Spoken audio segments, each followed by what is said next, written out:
今日咧就好開心啊！就邀請到咧臨床腫瘤科專科醫生蘇梓謙咧醫生咧，同我哋分享下究竟中醫咧點樣幫到癌症嘅病人嘅。蘇醫生你好，早晨你好。係啦，蘇醫生啊，嗱，其實我 follow 咗你 Facebook 好耐㗎啦，係啦，好多中醫嘅問題，我今日咧就即係想請教你幾樣嘢，唔同嘅 cancer， 中醫係咪就去找佢嘅源頭，都會源頭唔一樣？或者我哋咁講，我哋中醫睇每一種癌嘅成因係有少少唔同。譬如乳癌好多係你話講肝氣鬱結，即係話可能係情緒啊、壓力方面好大影響啦。譬如話大腸癌，我哋就覺得係一啲濕熱積聚，平時食嘢唔好啦。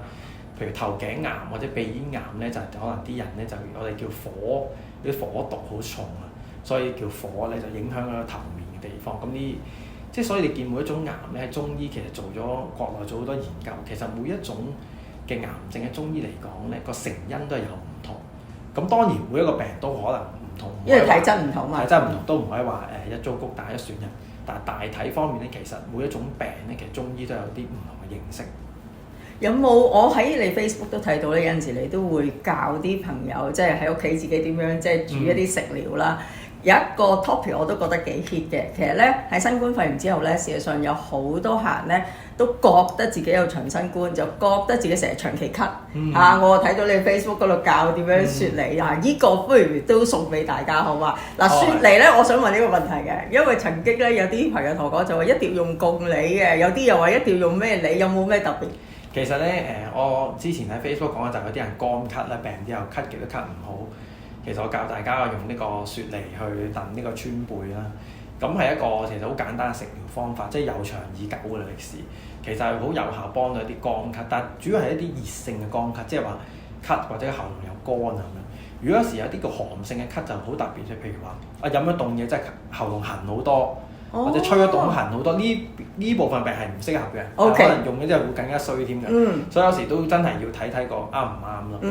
咁至於講開話所謂長新冠或者病後咳咧，咁其實有時個新冠嗰個病毒之後咧，有啲病人真係咳好耐，或者硬係覺得自己好似好周身唔舒服嘅。咁我喺個臨床當中發現咧，原來有唔少病人我哋睇個把脈咧，發覺原來有啲病人我哋叫風邪未清嘅，可能佢我哋已經係個 test 係陰性㗎啦，好多耐，但有時候發覺啲病人咳緊，原來3-4個星期之後，個脈仍然好似我哋叫風寒感冒嘅脈嚟。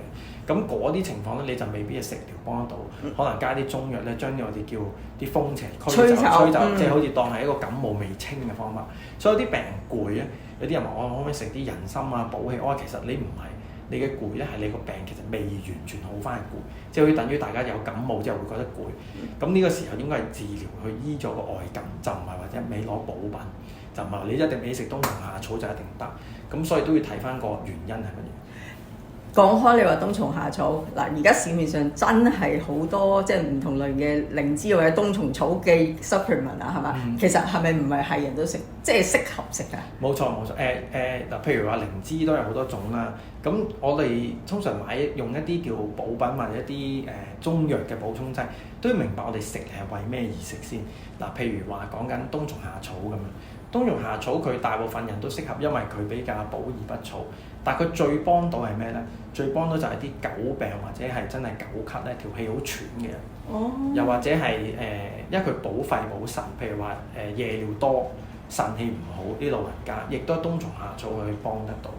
咁所以我哋有時都要知道，我哋究竟用呢種嘅冬蟲夏草呢種藥咁貴嚟講，究竟係咪真係適合自己？如果啲人話其實佢都冇呢方面，冇話氣喘啊，冇話夜尿多、屙尿多問題，咁你食又唔係唔食得，但係問題係咪真係幫到你身體本身你最大嘅問題？譬如話你可能比較虛寒、手凍腳凍，咁你淨係食冬蟲夏草就其實唔係真係對症嘅。嗰啲可能反而係飲翻啲紅棗水啊。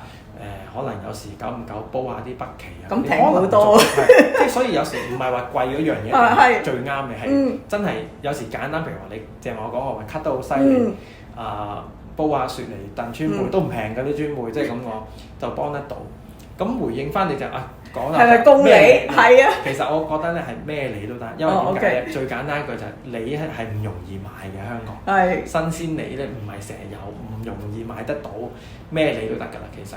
係啊，所以最好嘅當然天津梨啦。咁但係問題咧，韓國你啲病用係咯一樣有個療效喺度嘅，所以唔需要擔心，逢係你都 OK 嘅啦。